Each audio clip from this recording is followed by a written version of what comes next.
हम सिर्फ शिवाजी नगर एमएलए को बात करेंगे या चामराजपेट एमएलए को बात करेंगे तो ये लोगों को कौन वोट डाल रहे? जी। केजीहಳ್ಳಿ डीजीहಳ್ಳಿ में भी हम वोट डालें? ये और बात।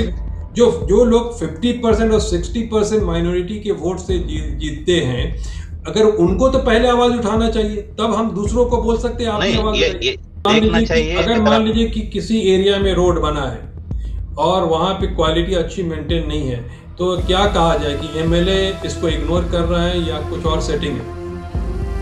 एसोसिएशन वाले प्राइम मिनिस्टर को लेटर लिखेंगे, ये गवर्नमेंट में 40% कमीशन चल रहा है। अगर जब आप 100 रुपए का रोड का एस्टिमेट करते हैं, 40 रुपए कमीशन में चले गए तो वो रोड कैसा बन सकता है? जी। रजाक साहब हाँ। ये बताइए कि ये जो स्कॉलरशिप आते हैं, हमेशा देखा जा रहा है कि बजट कम हो रहा है, तो कोई भी माइनॉरिटी के जो लीडर हैं, जो एमएलसी और एमएलए वहाँ पहुँचे हैं असेंबली में, ये अब पिछले भी असेंबली में या अभी जो चल रहा है, इसके ऊपर आवाज़ क्यों नहीं उठाते? क्या उनके पास डिटेल होता है कि कितना फंड आया, कितने को क्या मिला? ये सारे चीज़ पे कभी कोई एमएलए ऐसा रिसर्च लेके असेंबली में डिस्कस किया है? आज क्या हो रहा है असेंबली में, इसके बारे में कोई भी डिस्कस करने तैयार नहीं, और हम लोग भी कहीं ना कहीं माइनॉरिटी लीडर्स के पीछे गिरे हुए हैं। Why not Siddaramaiah, why not DK Shiva Kumar, why not SR Patil, why not Mallikarjun खड़गे? ये बड़े बड़े लोग जो हमारे वोट लेते हैं, ये लोग क्यों नहीं बात करते भाई? वाई नॉट तो कुमार स्वामी? कभी ऐसा नजर आता है कि एमएलए अपने एरिया में, क्योंकि देखिए अगर रोड बनता है तो उसको आजकल आपको मालूम है सोशल मीडिया इतना एक्टिव हो गया है कि लोग लाइव चले जाते हैं, वाटर मीटर चेंज हो रहा है तो उसके वीडियो बना के दिखाए जाते हैं, ये दिखाने के लिए कि एमएलए बहुत एक्टिव है, काम कर रहे हैं। तो ये बताइए कि जब इस टाइप के स्कीम आते हैं तो इसका अवेयरनेस कैंप या फिर उसको लाइव आके एमएलए क्यों नहीं बताते हैं कि ये चीज आया, आप ऐसे अप्लाई कर सकते हैं? मैंने तो नहीं देखा है कोई भी एमएलए इसके ऊपर बात करता हो। आप देख रहे हैं इंडियन मीडिया बुक और आज बात करेंगे एमएलए और एमएलसी के बारे में। हमारे साथ रजाक उस्ताद साहब जुड़ रहे हैं जो रायचूर से हैं।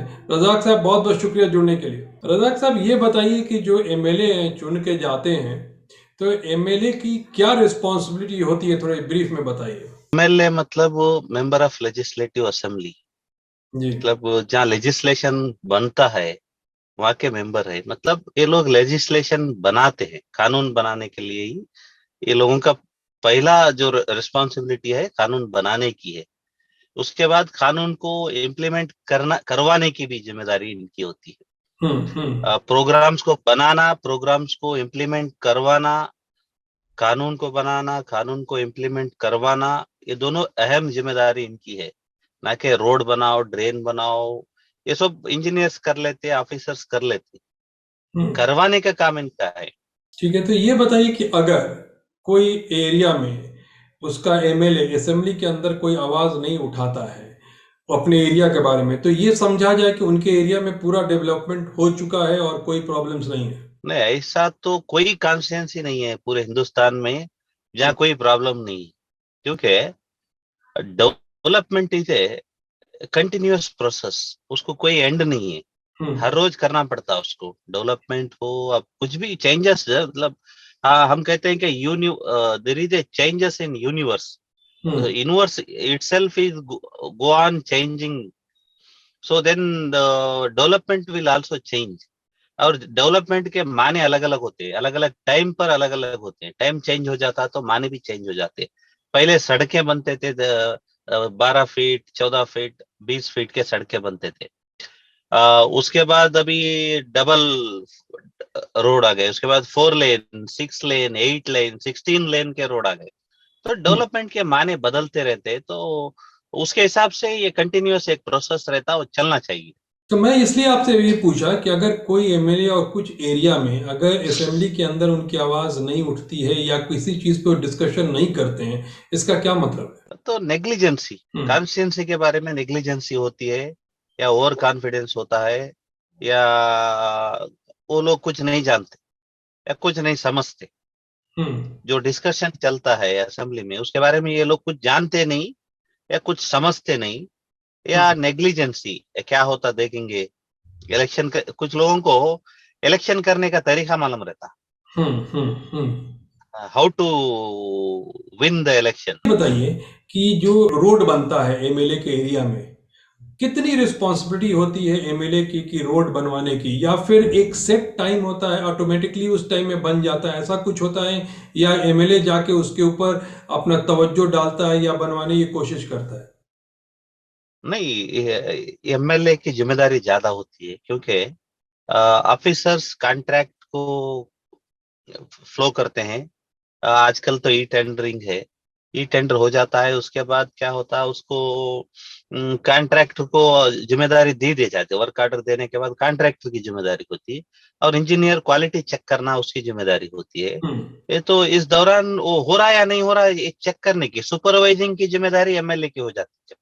अच्छा। तो उसकी भी जिम्मेदारी है कि वो हो रहा है या नहीं हो रहा तो कैसा हो रहा, उसकी क्वालिटी चेक किया जा रहा है या नहीं, क्योंकि वो तो इंजीनियर नहीं रहता है, एमएलए ना इंजीनियर रहता, ना टेक्निकली फिट रहना भी नहीं चाहिए, सुपरवाइजर। तो हर चीज के घर में बड़े होते हैं ना, बड़े बड़े लोग क्या करते हैं, घर को सुपरवाइज करते हैं। तो क्या चल रहा है, क्या नहीं चल रहा, किसको क्या बोलना, किसको क्या जिम्मेदारी देना, कैसा करना। ऐसे ही एक एमएलए की जिम्मेदारी है, कॉन्स्टिट्यूंसी में उसको एक जिम्मेदार इंसान मानते हैं, तो उसकी भी जिम्मेदारी होती है कि जो उसके कॉन्स्टिट्यूंसी में हो रहा है उसके बारे में सुपरवाइज किया जाए। ठीक है, तो ये बताइए कि एक रोड जब बनता है तो कुछ आइडिया है रजाक साहब कि उसकी थिकनेस कितनी होनी चाहिए? क्योंकि जनरली आजकल जो रोड बन रहे हैं वो दिखाई देता है 1 इंच या 2 इंच का लेयर डाला जाता है और एक बारिश में टूट जाता है। तो कुछ आइडिया है आपको इसके ऊपर? नहीं, it depends type of the road. National highway का स्टैंडर्ड अलग है, स्टेट हाईवे का स्टैंडर्ड अलग है, डिस्ट्रिक्ट हाईवे, विलेज रोड्स।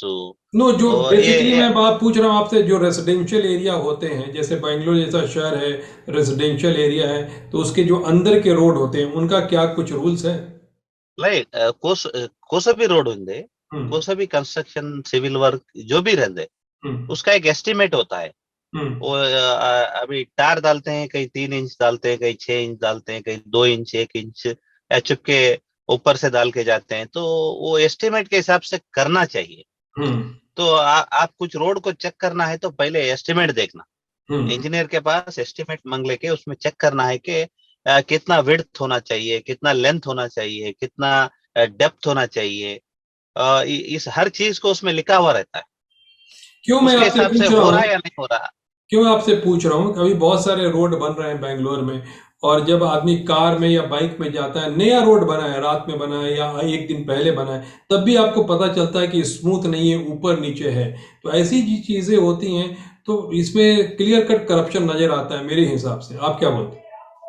नहीं, आजकल तो करप्शन तो बहुत बड़े लेवल को चले गया सो है, हम्म। आउट ऑफ कंट्रोल चले गया सो है, क्योंकि यहाँ पे सिस्टम नहीं है कि कहाँ पे कंप्लेंट को लार्ज किया जाए। जहाँ भी कंप्लेंट को लार्ज करते हैं वो लोग सब इन्वॉल्व रहते हैं वो रोड में। जी। आप एडब्ल्यू को कंप्लेंट करो, या जेई को करो, या एग्जीक्यूटिव इंजीनियर को, कमिश्नर को, सुपरडेंट इंजीनियर को, कहाँ भी करो, ये सब मिलके वो काम करते हैं। तो तो ये ये अलग बात। सेपरेट कंप्लेंट सिस्टम ही नहीं है। जी। तो देर इज ए करप्शन, क्योंकि जो भी रोड बनाते हैं, आप एस्टिमेट किसी भी एक एस्टिमेट को ले एक रोड का, हम्म। एक इंजीनियर को जो एक्सपर्ट है वो कामों में, वो इंजीनियर को बुला के उसको एस्टिमेट पढ़ने के लिए, समझाने के लिए बोलो। उसमें पहला ये रहता है कि जो एग्जिस्टिंग रोड का टॉप लेयर रहता, हम्म। जो ऊपर का लेयर रहता, वो लेयर को निकालना चाहिए हम्म। पहले। हम्म। वो हर एस्टिमेट में रहता। हम्म। नहीं तो क्या होता, आप थिकनेस बढ़ते बढ़ते बढ़ते घर नीचे चले जाते हैं, रोड ऊपर चले जाता। हम्म।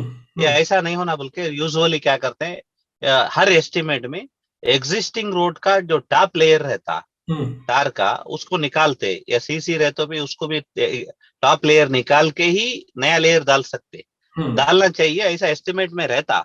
लेकिन ये फॉलो नहीं करते लोग।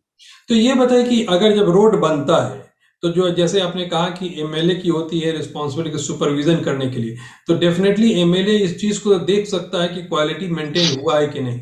डेफिनेटली देखना चाहिए, तो अगर मान देखना लीजिए कि चाहिए। अगर अगर मान आप लीजिए कि किसी एरिया में रोड बना है और वहां पे क्वालिटी अच्छी मेंटेन नहीं है, तो क्या कहा जाए कि एमएलए इसको इग्नोर कर रहा है या कुछ और सेटिंग है? एमएलए भी इन्वॉल्व रहता, हम्म। हम्म। सिंपल है, एमएलए भी इन्वॉल्व रहते हैं उसमें। अदरवाइज उनको क्या पड़ा है कि जब इतने पैसे खर्च करके गवर्नमेंट बना रहा है तो अच्छा काम करवा लेने के लिए इनको क्या ये है, हम्म। दिक्कत है। तो ये लोग भी इन्वॉल्व रहते हैं, क्योंकि अभी तो चल रहा ना वो 40% जी। गवर्नमेंट। हम्म। अभी कॉन्ट्रैक्टर के एसोसिएशन वाले प्राइम मिनिस्टर को लेटर लिखे हैं कि ये गवर्नमेंट में 40% कमीशन चल रहा है। अगर जब आप 100 रुपए का रोड का एस्टिमेट करते हैं, 40 रुपए कमीशन में चले गए तो वो रोड कैसा बन सकता है। वो एसोसिएशन वाले कंप्लेंट किए हैं कि up to the chief minister office, minister minister office, secretaries, सबके ऊपर एलिगेशन हुआ। सो एक लैप्सस है। जी। ऐसा कोई चुपके एलिगेशन नहीं करते, क्योंकि ये कॉन्ट्रैक्टर जो लोग हैं अभी जो कंप्लेंट करे, कॉन्ट्रैक्टर एसोसिएशन, कोई हम्म। ऑर्डिनरी आदमी, अननोन आदमी, अगर मैं हूं, मुझे इंजीनियरिंग का नॉलेज नहीं है, कोई सिविल वर्क का नॉलेज नहीं है, मैं कंप्लेंट करता तो अलग बात होती। हम्म। जब ये कॉन्ट्रैक्टर्स कंप्लेंट कर रहे हैं तो कॉन्ट्रैक्टर पैसे दे के काम लेके कंप्लेंट कर रहे हैं वो लोग। मतलब कॉन्ट्रैक्टर इतना परेशान हो गए हैं कि उनसे काम नहीं हो पा रहा है। काम अच्छा अभी क्या होता है, एक रोड बनते रहता, जी हाँ। उन्होंने 40% दे के आके काम करते रहते। हम्म। आप जैसे लोग मीडिया के, हम जैसे ऑर्गेनाइजर्स जाके उनको ऑब्जेक्शन करते, हम्म। एस्टिमेट में ऐसा है, ऐसा करो, ऐसा है, ऐसा करो। उनके हम्म। ऊपर प्रेशर बनने के बाद ये लोग फ्रस्ट्रेट हो गए सोए। हम्म। उधर गवर्नमेंट का प्रेशर 40% कमीशन का, इधर पब्लिक का प्रेशर क्वालिटी का, हम्म। तो वो क्वालिटी नहीं बना सकते ये लोग। जी। 40% देने के बाद यूजुअली कोई बिजनेस ऐसा 40% 50% नहीं रहता। हम्म। 40% गवर्नमेंट को देने के बाद इनके पास क्या बचता। क्या बचेगा? तो क्वालिटी तो बने। जी। हाँ, ये लोग मशीनरी इन्वॉल्व करते हैं, उसमें मटेरियल इन्वॉल्व करते हैं, हर वो चीज रहता ना। हम्म। तो ये पूरा गवर्नमेंट ही करप्ट गवर्नमेंट निकल गया। करप्शन तो पहले से है, पैदाइशी करप्शन है, उसको रोकना चाहिए कोई ना कोई। ये बताइए कि माइनॉरिटीज के जो एमएलए होते हैं, एमएलसी होते हैं, जहाँ मान लीजिए कि क्रिश्चियन की पॉपुलेशन ज़्यादा है, मुस्लिम के का ज़्यादा है, शेड्यूल कास्ट, शेड्यूल ट्राइब है, जिनके वोटों से ये लोग जीतते हैं। अब रिसेंट में आप देखिए कि विंटर सेशन चल रहा है कि माइनॉरिटीज के कितने ऐसे एमएलए हैं जिन्होंने अपने एरिया की बातों को वहाँ उठाया है कि हमको इस चीज़ की ज़रूरत है, क्योंकि आप काफ़ी क्लोज देखते हैं असेंबली के, हर रोज़ का प्रोग्राम आप लाइव देखते हैं। तो क्या लगता है, कुछ आप माइनॉरिटीज के एमएलए या एमएलसी आवाज उठाएं? हाँ, अभी कल 3 दिन से जो असेंबली चल रहा है, जी। पहले दिन तो वो जेडीएस का एमएलए शिवलिंग गौड़ा कुछ बात किए। उन्होंने बताया कि कॉलोनी डेवलपमेंट के प्रोग्राम को फंड क्यों रोके। हम्म। उसके बाद दूसरे दिन और एक जेडीएस के एमएलए उन्होंने भी आवाज उठाए, और हमारे एमएलसी नसीर अहमद साहब भी इसके बारे में आवाज उठाए। उन्होंने बताया कि ये माइनॉरिटी प्रोग्राम्स जो इम्प्लीमेंट हो रहे हैं उसके बारे में उन्होंने क्वेश्चन किया। और उसके बाद एक सीएम इब्राहिम साहब, आज भी उनका क्वेश्चन है, कल भी था, हम्म। कल था कि फॉरेन एजुकेशन के लिए माइनॉरिटी के कितने बच्चों को बेनिफिट मिला, कितने बच्चों को दे रहे आप लोग, दे रहे या नहीं दे रहे, इसके बारे में क्वेश्चन करे। आज भी उनका एक क्वेश्चन है। तो थोड़ा बहुत कर रहे हैं, लेकिन जो लेवल में माइनॉरिटी डिपार्टमेंट को गिराया गया है, जी। वो लेवल में प्रेशर डेवलप नहीं हो रहा। नहीं हो रहा। देखिए एक चीज माइनॉरिटी डिपार्टमेंट जी। इतना गिर गया है आज, हम्म। उसमें कुछ भी काम नहीं चल रहा। हम्म। और कुछ एफिशिएंसी नहीं है, ऑफिसर्स में एफिशिएंसी नहीं है। देखो, मैं एक एग्जांपल बताता हूँ। सितंबर 6 तारीख को स्कूल चालू हुए, मोरारजी देसाई स्कूल्स, जी। 6 स्टैंडर्ड एंड अबो। हम्म। कल तक, मतलब लास्ट वीक तक, हम्म। ये लोग वो बच्चों को स्टेशनरी आइटम्स नहीं दिए। स्टेशनरी मतलब मोरारजी देसाई और मौलाना आजाद स्कूल में हम्म। पेन पेंसिल से लेकर नोटबुक, बुक, बैग, शू, सॉक्स और कपड़े, हर वो चीज देना है लोग। जी। लास्ट वीक तक नहीं दिए। हम्म। 3 महीने हो गए। अब बच्चे कैसा लिखना, कहाँ पे लिखना, पेन कौन देते, पेंसिल कौन देते, क्योंकि ये स्कूलों में जो पढ़ते हैं गरीब तबके के बच्चे रहते हैं, तो वो लोगों को बर्डन होता, बल्कि यही लाके डाले रहते हैं। हम्म। ये लोग मटेरियल प्रोक्यूर करके सप्लाई करने 3 महीने लिए हम्म। After starting the school. मैं ये कंप्लेंट किया, कंप्लेंट करने के बाद ये लोग एक्टिव हो गए। जी।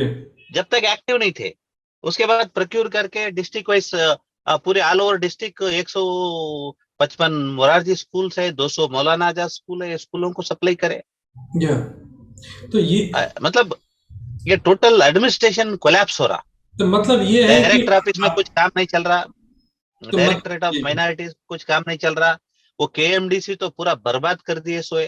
वहाँ कोई अच्छा ऑफिसर नहीं है काम करने के लिए। और कोई ऑफिसर देखो कैसा है, केएमडीसी का एक ऐसा है, माइनॉरिटी डेवलपमेंट कारपोरेशन, ये वहाँ का जो एमडी रहता वो कभी कोई डिस्ट्रिक्ट को नहीं जाता। हम्म ये क्या ऑफिस एमडी है क्या, वर्क एमडी है, पता नहीं चला आज तक।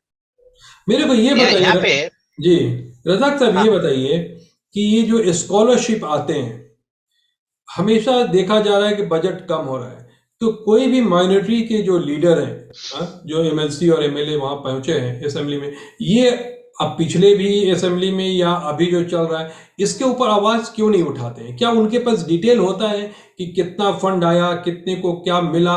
ये सारी चीज पे कभी कोई एमएलए ऐसा रिसर्च लेके असेंबली में डिस्कस किया है? क्या होता, अभी हमारे जैसे ऑर्डिनरी आदमी के पास जब इंफॉर्मेशन हो सकता है तो उनके पास भी हो सकता। आजकल ये डाटा टेक्नोलॉजी हो गया सो है। जी हाथ में हाथ में आप पूरी दुनिया का इंफॉर्मेशन रख सकते हैं। इंफॉर्मेशन रखना, इंफॉर्मेशन लेना, ये बड़ा काम नहीं है आजकल। With in fraction of second you will get all information. लेकिन आप कितना रिप्रेजेंट कर रहे हो उस इंफॉर्मेशन को, ये वेरी इंपॉर्टेंट। डेटा अवेलेबल है, लेकिन इस डेटा को, जैसे आपने शुरुआत में कहा कि एमएलए की रिस्पॉन्सिबिलिटी होती है कि असेंबली में बात करे और अपने इशू को सामने लेके आए, तो आज तक हमको नहीं दिखाई दे रहा है कोई ऐसा प्रेजेंटेशन कोई एमएलसी या एमएलए माइनॉरिटी का किया हो कि भाई इतना बजट कम हुआ है, इतने बच्चों को मिला, इतने बच्चे अभी प्रॉब्लम्स में हैं, इसको आप बढ़ाइए या जल्दी फंड दीजिए। ऐसा आपने कुछ देखा है क्या? देखिए अभी मैं एक एग्जांपल बताता हूँ।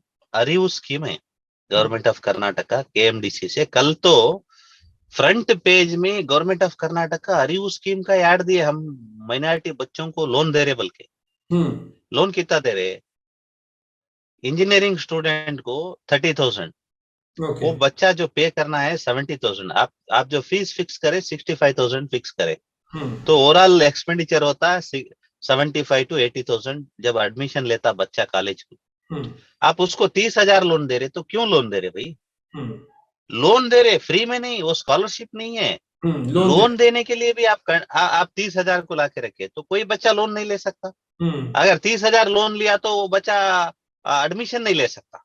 हम्म एडमिशन लिए तक लोन नहीं मिलता, लोन लिए तक एडमिशन नहीं देते। जी तो ऑलमोस्ट बच्चों को ड्रॉप आउट हो रहा। हम्म ये वेरी सीरियस इशू। आपने जो कहा कि 70,000 तक फीस है, तो 70,000 वाला बच्चा वही जाएगा जिसके पास थोड़ा भी पैसा नहीं है। तो अगर आप पूरा उसको फंड से पैसा मदद नहीं करेंगे, तो 30,000 देने का कोई मतलब नहीं बनता। तो 2014 से पहले अरिव स्कीम में पहले बच्चा एडमिशन लेना, बाद में एक साल के बाद वो लोन सैंक्शन होता था। हम्म तो बहुत सारे बच्चों को तकलीफ होती थी। 2014 में जब खमरुल इस्लाम साहब वो माइनॉरिटी मिनिस्टर थे, हम्म उन्होंने एक डिसीजन लिया कि no, we will deposit some money to the Karnataka examination authority in advance. Hmm however claim the Arivu scheme loan, जो भी एप्लीकेशन डालते बच्चे, वो बच्चे के पास आप पैसे नहीं पूछना। अगर वो एप्लीकेशन डाला है तो एप्लीकेशन नंबर ले, वो बच्चों को आप फ्री में एडमिशन दे दो, हमारे पैसों में कट कर लो। तो 10 करोड़ 20 करोड़ ये लोग केईए में डिपॉजिट कर रहे थे। हम्म तो बच्चे फ्री में एडमिशन ले रहे थे, लोन उनके नाम पे क्लेम हो जा रहा था, और नेक्स्ट ईयर से वो ऑटोमेटिक आ जा रहा था, कोई प्रॉब्लम नहीं था। 6 साल से अच्छा चल रहा था। अभी ये लास्ट 2 इयर्स में क्या हो गया, ये लोग केईए को डिपॉजिट करना छोड़ दिए। तो हम्म बच्चा पहले एडमिशन लेना, बाद में एप्लीकेशन डालना, उसके बाद क्लेम करना। पैसा जिसके पास है वही लोग एजुकेशन ले सकते हैं, और वैसी पॉलिसी बना दी है लोग। हम्म इसको कौन सवाल करना, दो टाइप से। हम्म देखो क्या होता, माइनॉरिटी के प्रोग्राम्स की अगर हम बात करेंगे तो सिर्फ माइनॉरिटी एमएलए ही बात करना नहीं है। हम्म मुसलमान हर जात के एमएलए को वोट दिया है, हम्म दलित को दिया है, ट्राइबल को दिया है, बैकवर्ड्स को दिए हैं, फॉरवर्ड को, सबको वोट करे हैं। हर जात के लीडर को वोट करे हैं। तो हर हर हर लीडर की जिम्मेदारी होती है कि ये प्रॉब्लम को गवर्नमेंट तक लेकर जाए और इसको सॉल्व करे। आज क्या हो रहा है असेंबली में, इसके बारे में कोई भी डिस्कस करने तैयार नहीं, और हम लोग भी कहीं ना कहीं माइनॉरिटी लीडर्स के पीछे गिरे हुए हैं। Why not Siddaramaiah, why not DK Shiva Kumar, why not SR Patil, why not Mallikarjun खड़गे? ये बड़े बड़े लोग जो हमारे वोट लेते हैं, ये लोग क्यों नहीं बात करते भाई? वाई नॉट तो कुमार स्वामी? रजाक साहब, आप ये कहना चाह रहे हैं कि देखिए, पहली बात कि अगर माइनॉरिटीज का इशू है, ठीक है, तो पहली बात डेफिनेटली, क्योंकि माइनॉरिटीज के जो लीडर हैं 7 MLA हैं, ठीक है, और 7 MLA है, 2 MLC है। हाँ, अब मिला के 3 हो जाएंगे। अब 3 होंगे नेक्स्ट जी मंथ से। हाँ, तो अभी 2 MLC हैं और उसके बाद से 7 MLA। एटलीस्ट ये जो लोग हैं, 8-9 लोग हैं, ये लोग भी अगर आवाज नहीं उठाएंगे तो बाकी जो लोग जिसका आपने नाम लिया, उन लोगों से उम्मीद क्या कर सकते हैं? जो लोग 50% ये और बात जो लोग 50% और 60% माइनॉरिटी के वोट से जीतते हैं, अगर उनको तो पहले आवाज उठाना चाहिए, तब हम दूसरों को बोल सकते हैं आप भी नहीं, आवाज उठाइए। ये बात मैं मानता हूं हम्म, कि मुस्लिम MLA जितने भी है, ये लोग कलेक्टिवली अपने पार्टी के पास जाके बताए या असेंबली में जाके इसके बारे में आवाज उठाए। एक जिम्मेदारी है उनकी, अहम जिम्मेदारी है, ये लोग करना चाहिए। हम्म, इसके अलावा आप शिवाजी नगर में 30% आपको मुस्लिम आबादी है, हम्म, उसके बाद में सर्वज्ञ नगर में भी 35% आबादी है आपको, हम्म, हेब्बाड़ में जाओ आपको 35% आबादी है। तो हम सिर्फ शिवाजी नगर MLA को बात करेंगे या चामराजपेट MLA को बात करेंगे, तो ये लोगों को कौन वोट डाल रहे? जी KG हल्ली DG हल्ली में भी हम वोट डालें? हाँ, मेरा मतलब मकसद क्या है, आपने जो हमारे कहा MLA। आपने जो कहा सही कहा, क्योंकि केजे हल्ली जेजे में अखन्ना जो श्रीनिवास मूर्ति जो जीतते हैं, वो 100% मुस्लिम वोट के वजह से ही जीते हैं। उनो भी जीते, KJ जॉर्ज भी जीते, हेब्बाड़ हाँ, के MLA सुरेश भैरती सुरेश, उन्होंने भी मैक्सिमम मुस्लिम वोट, क्योंकि कांग्रेस को डाले ये लोग, कांग्रेस के MLA से, तो इनके भी जिम्मेदारी है। मैं पूछना चाहता हूँ, इन्हों क्या क्या कर रहे हैं आजकल? हम्म, हम्म, ये इनकी जिम्मेदारी नहीं है? हम्म, हमारे हमारे MLA की बहुत बड़ी जिम्मेदारी है, उनके साथ साथ ये MLA की भी जिम्मेदारी है। क्योंकि ये मुस्लिम लोग वोट, भी सोचना चाहिए। माइनॉरिटी वोट को लेके जीत रहे हैं, तो जिम्मेदारी तो होनी चाहिए। आप उनको क्या बोलेंगे कल माइनॉरिटी को जाके?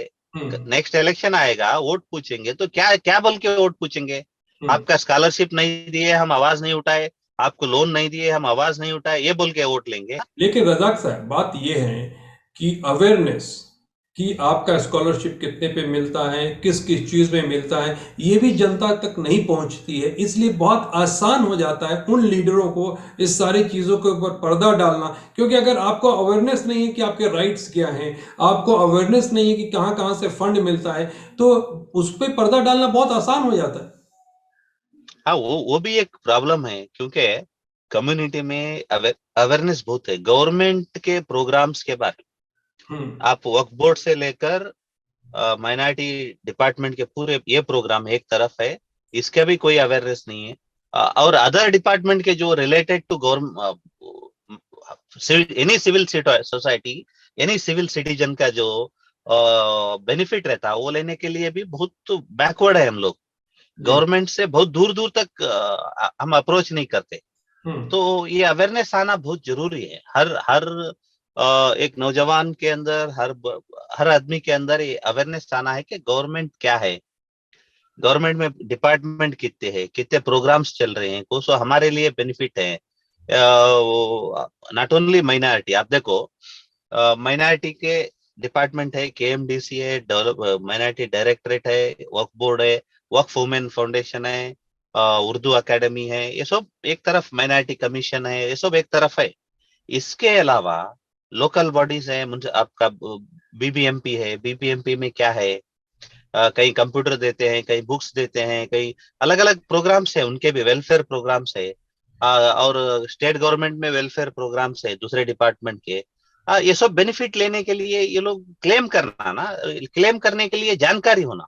जी, तो ये हमारे जैसे लोगों की गलती है, हम्म। हमारे जैसे लोगों की गलती है कि हम ये लोगों को हम जब जानने के बाद भी इनके नॉलेज में लाने की कोशिश नहीं करें। तो कभी ऐसा नजर आता है कि एमएलए अपने एरिया में, क्योंकि देखिए अगर रोड बनता है तो उसको आजकल आपको मालूम है सोशल मीडिया इतना एक्टिव हो गया है कि लोग लाइव चले जाते हैं, वाटर मीटर चेंज हो रहा है तो उसके वीडियो बना के दिखाए जाते हैं, ये दिखाने के लिए कि एमएलए बहुत एक्टिव है, काम कर रहे हैं। तो ये बताइए कि जब इस टाइप के स्कीम आते हैं तो इसका अवेयरनेस कैंप या फिर उसको लाइव आके एमएलए क्यों नहीं बताते हैं कि ये चीज आया, आप ऐसे अप्लाई कर सकते हैं। मैंने तो नहीं देखा है कोई भी एमएलए इसके ऊपर बात करता हो। बहुत करेक्ट है आपकी बात, कोई भी एमएलए इसके ऊपर बात नहीं करते। क्योंकि दो प्रॉब्लम है। एक, एमएलए लोग, बहुत सारे एमएलए अपने फॉलोअर्स को इसका बेनिफिट दिलाना चाहते, hmm. Not to the common public. Hmm. So इसलिए वो लोग ऐसा अपील नहीं करते पब्लिक में। हम्म। और दूसरी बात यह है कि नंबर ऑफ बेनिफिशियरी जो फिक्स किया गया रहता गवर्नमेंट में, वो बहुत कम है।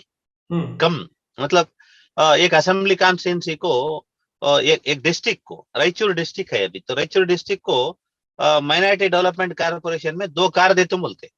हम्म। 7 एमएलए है, हम्म। 2 कार टारगेट फिक्स किया गया है फिजिकली। हम्म। तो 7 एमएलए मिलकर 2 कार देना, किसको देना अभी? हम्म। तो ये उनका लोकल प्रॉब्लम है।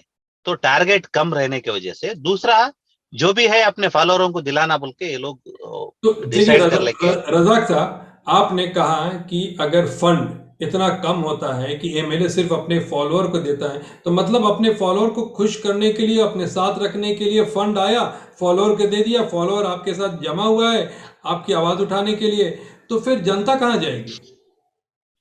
जनता जनार्दन। तो नहीं, ये ऐसा हो के क्या हो गया, देखो बहुत सारे आज भी होमलेस है, हम्म। एक कार्ड नहीं है, राशन ठीक से नहीं पहुंचता, कितने केजी राशन देना वो भी नहीं पता चलता। लेने के लिए ना, कितने केजी राशन दे रहा, हम कितने केजी ले रहे ये भी नहीं मालूम होता।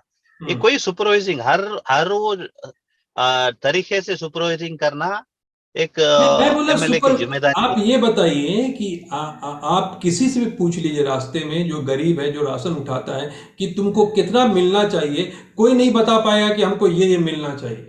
तो मैं ये बताता हूं कि चलिए आपने कहा कि चीज नहीं मिलता है, मान लीजिए राशन का तो कोटा फिक्स है, तो उसके ऊपर भी कोई भी एमएलए या एमएलसी अपने एरिया का इस बात को नहीं अवेयरनेस देता है। जिस तरह फेसबुक पे एक्टिव ये लोग रहते हैं अपने काम के लिए, जनता के काम के लिए, भाई राशन का अगर आप लेने जाते हो तो आपको इतना किलो चावल मिलेगा, इतना दाल मिलेगा, इतना चीनी मिलेगा, नहीं मिलता है तो आप यहाँ कंप्लेन कर सकते हो। ऐसी बातें क्यों नहीं होती? नहीं, होना चाहिए, ये बहुत अच्छी बात है, क्योंकि राशन के दुकान में जितना घपला है जी। डायरेक्ट बेनिफिशियरी के, इसमें कोई डिपार्टमेंट में नहीं है, कोई सेक्शन में नहीं है। क्योंकि ये लोग अभी, एक कार्ड है, बीपीएल कार्ड है, आजकल स्टेट गवर्नमेंट का और सेंट्रल गवर्नमेंट का मिलके एक आदमी को, एक कार्ड में हम्म। एक आदमी को 10 केजी चावल है। अगर एक एक कार्ड में 8 लोग है, एक फैमिली में 8 लोग है, वो कार्ड में सिंगल कार्ड है, तो 8 लोगों को 80 केजी चावल देना। आप जाके किसी भी दुकान पे चेक करो, कोई 80 केजी चावल नहीं देता। जी। 3 लोग रहे तो 30 केजी देना, वो 15-20 केजी दे के भेज देते हैं, कोई चेक नहीं करते ना। हम्म। अभी पहले क्या था, तोल में घाटा था। हम्म। पहले एक 10 ग्राम, 1 केजी में 20 ग्राम, 50 ग्राम, 100 ग्राम कट करते थे, अब नहीं, केजी से काट दे रहे हैं उसको। मैं मैं हम लोग यहाँ पे एक राशन दुकान को जाके क्रॉस वेरीफाई करे, हम्म। तो एक एक फैमिली को 80 केजी देना था, 25 केजी दे के भेज दिया। हम्म। हम उसको वापस बुला के बात किए तो इल रिया अष्टे बंदा हम्म। बोले नहीं, हम फिर फूड ऑफिसर को बात करके क्रॉस वेरिफिकेशन करके करे तो 80 केजी दिया हो। हम्म। एक एक दुकान में 1000 कार्ड रहते हैं। तो क्या लगता है कि ये राशन में भी ऊपर से नीचे तक घपला का कमीशन जाता होगा? हाँ, देखो, हाँ, हर, मैं बोल रहा हूँ ना, हर डिपार्टमेंट में, हर लेवल में हम्म। कमीशन जाता है। कहां तक आ गया, कल एक तहसीलदार को सस्पेंड करने तैयार नहीं हुई गवर्नमेंट, क्योंकि हर वो आदमी इन्वॉल्व हो गया, हम्म। पैसों के पीछे गिरे हुए हैं। और ये गवर्नमेंट में तो इतना प्रोटेक्शन है, जी। प्रोटेक्शन है एम्प्लॉयज को। कोई ऑफिसर के ऊपर, कोई एम्प्लॉय के ऊपर कोई एक्शन लेने तैयार नहीं, वहां तक प्रोटेक्शन है। जी। तो ये बहुत बुरी हालत है। रज़ाक साहब, हम एक काम करेंगे कि आप कंटिन्यूअस जो विंटर सेशन चल रहा है उस पर नज़र बनाए रखिए और ये देखिए कि माइनॉरिटी के बारे में कौन कौन आवाज़ उठा रहे हैं। हम अपने नेक्स्ट एपिसोड में आपसे फिर बात करेंगे और जानने की कोशिश करेंगे माइनॉरिटीज़ के लिए कौन कौन से एमएलए हैं उन्होंने आवाज़ उठाया और इसका फ़ायदा डायरेक्टली माइनॉरिटीज़ के लोगों को मिलेगा। रज़ाक साहब, बहुत बहुत शुक्रिया इस पे बात करने के लिए।